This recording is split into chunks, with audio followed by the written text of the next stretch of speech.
मैं सभी बोल पिचासी के दर्शकों को आशीर्वाद प्रदान करता हूं, इस बात की स्मृति दिलाते हुए कि इस देश को आज़ाद हुए 50-60 वर्ष हो गई, लेकिन फिर भी इस देश में आज भी आदमी जातवाद के नाम पर पिट रहा है। कहीं पानी पीने पर मरता है, कहीं मूछ रखने पर काटा जाता है। इसका कारण क्या है? इस कारण को बताने के लिए मैं आप सभी का ध्यान आकर्षित कराना चाहता हूं कि आगामी 25 दिसंबर 2022 को मनुस्मृति दहन बाबा साहब ने 1927 में किया था। अब आप ये जानेंगे कि मनुस्मृति इतना पवित्र ग्रंथ है। आप सभी को यह जानकारी और दे दूं कि आज भी जयपुर में हाई कोर्ट के सामने मनुस्मृति की मूर्ति लगी हुई है, मनु महाराज की मूर्ति लगी है, जिसका लोगों ने पुरजोर हंगामा किया, लेकिन आज भी वो मनु जी वहां विराजमान हैं। अब ये बताना जरूरी है, मनुस्मृति एक ऐसा ग्रंथ है जो उसके संविधान के अनुसार ब्राह्मण सर्वोपर है, क्षत्रिय रक्षक है, वैश्य जो है उत्पादक है, व्यापारी है, बिजनेसमैन है, शूद्र जो है इन तीनों की सेवा करने वाला है।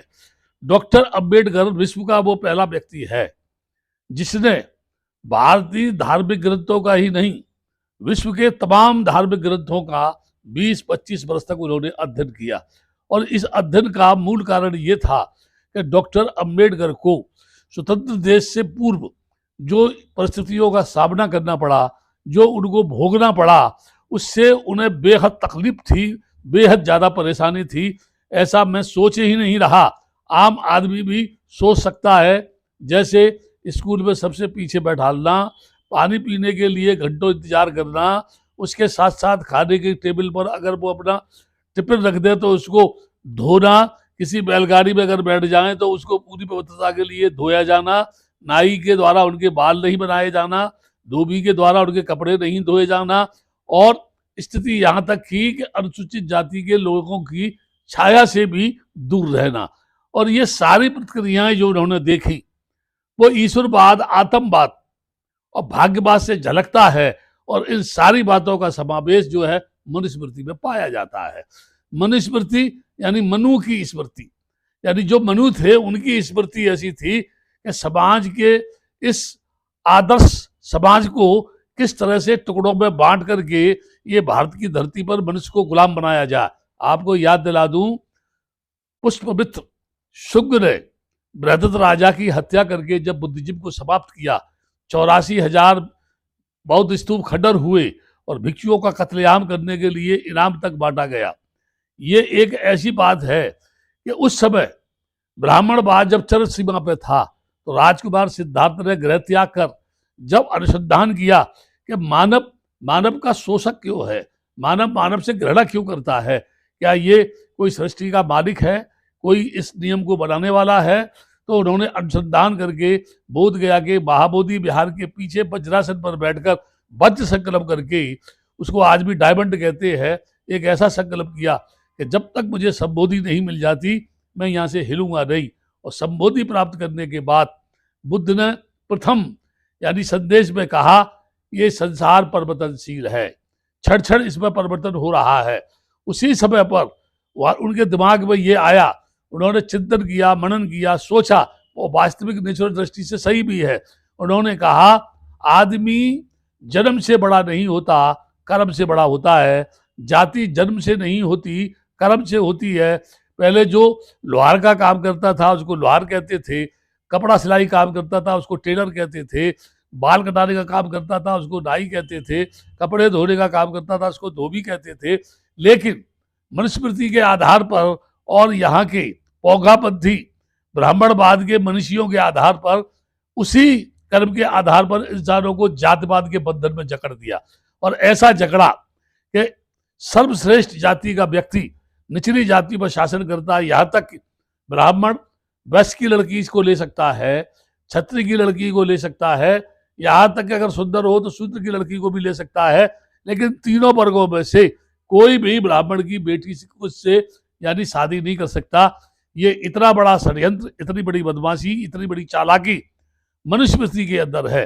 तो उन ग्रंथों को पढ़ने के बाद डॉक्टर अंबेडकर ने ये सोचा कि ये मनुस्मृति जो है भारत की गुलामी का, भारत की जो है जातवाद का, भारत की छुआछूत का, भारत की जो है आतंकवाद का, भारत के ईश्वरवाद का ये मूलतः सेंटर है, केंद्र बिंदु है। इसलिए उन्होंने 25 दिसंबर 1927 को यही पार्लियामेंट के सामने उसमें आग लगाकर ये कहा था, ये धार्मिक ग्रंथ नहीं, ये मानव समाज को टुकड़ों में बांटने वाला है, महिलाओं को गुलाम बनाने वाला है, जबरन उनको सती बनाने की प्रथा को ये बताता है, बाल विवाह को ये महत्व देता है। इसलिए इस ग्रंथ की कोई भी मानव समाज को आवश्यकता नहीं है, और ना ही ये ऐसा ग्रंथ धार्मिक ग्रंथ हो सकता है, राष्ट्रीय ग्रंथ हो सकता है, पूजनीय ग्रंथ हो सकता है, माननीय ग्रंथ हो सकता है। इसलिए उसमें उन्होंने आग लगा दी, और आग ही नहीं लगाई, पहली बार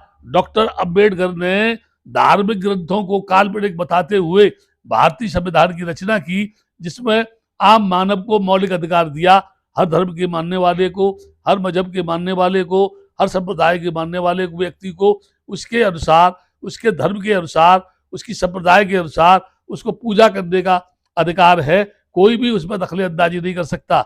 लेकिन आज भी स्वतंत्र भारत की धरती पर जहां एक तरफ बौद्धों पर जुल्म और अत्याचार हो रहा है, वहीं दूसरी तरफ अल्पसंख्यकों को टारगेट बना करके उनको भी जुल्म और अत्याचार उनके ऊपर किया जा रहा है। यहाँ तक कि ये बताने की कोशिश की जा रही है कि वर्तमान सरकार ने जो कार्य किए हैं अभी तक कोई सरकार उसको नहीं कर सकी। यहाँ तक कि एक व्यक्ति का गुणगान हो रहा है, उसमें कैबिनेट की बैठक से कोई मतलब नहीं है, मंत्री है लेकिन मंत्रियों के अधिकार भी केंद्रित है, सब जगह एक ही बात कही जाती है, हर हर मोदी घर घर मोदी, यानी हमारे देश में प्रधानमंत्री वन मैन है, बाकी कोई भी नहीं है। मैं समझता हूं पार्लियामेंट में जो लोग बैठे हुए हैं या तो वो गूंगे हैं या मानसिक रूप से वर्तमान प्रधानमंत्री के वो गुलाम हैं, इसलिए उसके खिलाफ एक भी शब्द नहीं कह सकते।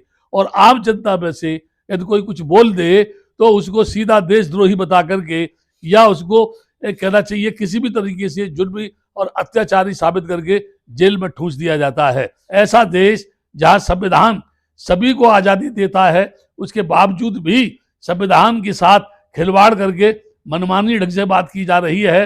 कुछ लोग कहते हैं संविधान बदल दो, हमको भगवा शासन लाना है। बड़े बड़े ऋषि मुनि सन्यासी भी जोर जोर से चीखते चिल्लाते हैं, यहाँ तक के कहने लगे हैं अगर मुसलमान वंदे मातरम नहीं कहते, अगर मुसलमान हमारे देश में भारत माता की जय नहीं बोलते तो उनको भागना पड़ेगा। क्या वर्तमान सरकार ही देश की आज़ादी की ठेकेदार है? क्या इससे पहले जो सरकार रही उन्होंने कुछ भी नहीं किया था? इस तरह से बात करना ये झूठों का बयान, ये बदमाशों का बयान, ये पाखंडियों का बयान है कि हम जो कर रहे हैं यही हमने जो किया है विकास का काम है। बाकी तो इस देश में विकास का काम हुआ ही नहीं है, 60 वर्ष में ही नहीं हुआ है। मैं उनसे जानना चाहूँ कि ये बैंकों का राष्ट्रीयकरण किसने किया था? मैं उनसे ये जानना चाहूँ कि इस देश में जो भी ये वित्त जो बढ़ रहा था, आर्थिक कंडीशन जो हो रही थी, लोग बिजनेस कर रहे थे, कृषि को बढ़ावा दे रहे थे, इस सबको वर्तमान सरकार ने आकर के क्या विकास किया? तमाम किसान मर गए, आज भी जुल्म अत्याचार होते हैं, बराबर संविधान में समता मूलक भावना का हनन किया जा रहा है। संविधान की उस समता मूलक भावना का ही नहीं, सामाजिक न्याय का, समानता का, क्षमता का जो हनन हो रहा है, जो शोषण हो रहा है, इसका जिम्मेदार क्यों है? इसलिए डॉक्टर अंबेडकर ने सोच समझ करके उस मनुस्मृति में आग लगाई। जहां कहीं भी आज मान लीजिए कोई बौद्ध धर्म की दीक्षा लेता है, पहले तो मैं उनसे ये जानना चाहता हूं, धर्म के ठेकेदारों से, तुम्हारी पपौती है क्या? तुम इस देश के मालिक हो क्या? इस देश की संस्कृति तुम्हारी है क्या? परमात्मा को तुमने पैदा किया है या परमात्मा तुम्हारे पास आता है? तुम सीधे उसके पास जाते हो क्या? तुम्हारे पास कोई वायरलेस है? क्या है कि तुम अपने को ही श्रेष्ठ बताते हो? मैं ये जानना चाहता हूं कि संविधान जब सबको समता दे रहा है तो तुम कौन हो भाई जो समता का हरण कर रहे हो? को मनुस्मृति को जलाए इतने दिन हो गए, आज भी बाबा साहब के मानने वाले लोग चाटुकार, चापलूस, दूसरों की गोद में उनकी जो चाट रहे हैं उनको जो है, और समझ रहे हैं कि हम बहुत महान हैं। मैं उनसे एक प्रश्न पूछना चाहता हूं, 22 प्रतिज्ञाएं बाबा साहब ने क्यों दी? ऐसा ही प्रश्न है ये कि मनुस्मृति क्यों जलाई? उसी से जुड़ा हुआ प्रश्न है, ये बता रहा हूं मैं। उन्होंने बौद्ध धर्म की दीक्षा स्वीकार करने के बाद ये 22 प्रतिज्ञा कहां से निकाली? ये उन्होंने मनुस्मृति से निकाली। मनुस्मृति ही 22 प्रतिज्ञा का जो विरोध है वो ब्राह्मणों को पच नहीं रहा है। वो कहते हैं मैं ईश्वर नहीं मानता, मैं ब्रह्मा विष्णु को भगवान नहीं मानता। मुझे इस देश के धर्म के ठेकेदार बताए, ब्रह्मा कब पैदा हुए, विष्णु कब पैदा हुए, राम कब पैदा हुए, ये देवी देवता कब पैदा हुए? ऐतिहासिक कोई दस्तावेज है? इनके पास एक भी प्रमाण नहीं है। और दस्तावेज क्या है? 1000 वर्ष नहीं, 5000 वर्ष पहले, 10,000 वर्ष पहले। मोहन भागवत कहते हैं पहले ये सारे मुसलमान हिंदू ही थे। और मैं ये कहता हूं हिंदू यहां कोई भी नहीं था। बुद्ध के शासनकाल में भी बुद्ध ने ब्राह्मण का नहीं, ब्राह्मणवाद का विरोध किया। डॉक्टर अंबेडकर ने भी ब्राह्मणवाद का विरोध किया और इसीलिए उन्होंने मनुस्मृति में आग लगाई। मैं अब आपसे कहूंगा, देश बचाना है, समता को जिंदा रखना है, सबको मौलिक अधिकार देना है, सबको खुशहाल बनाना है, सबका विश्वास लेके चलना है, सबको न्याय देना है, सबका साथ लेना है, तो भारतीय संविधान को पूर्णतः ईमानदारी के साथ उसे उसकी भावना के अनुसार, उसे अपने अंदर के नियमों के अनुसार उसको चलने दो। कभी इसी देश के सुप्रीम कोर्ट के जजों ने कहा था कि न्यायपालिका खतरे में है। आज भी सुप्रीम कोर्ट का जज चंद्रचूड़ ये बोलते हैं कि सरकार ये न्यायपालिका को अपने कब्जे में लेना चाहती है। कई लोगों ने इसका विरोध भी किया है। इसलिए मैं लोगों से कहूंगा, आगामी 25 दिसंबर 2022 को आप सभी ये मनुस्मृति दहन करें और उत्सव के रूप में उसे मनाएं, और जो लोग सो रहे हैं उन्हें जगाएं। बोल पिशाची जगा रहा है। इस चैनल पर मैं बैठ करके आपसे बात कर रहा हूं। इसको सब्सक्राइब करो, इसको लाइक करो, ज्यादा से ज्यादा बढ़ाओ।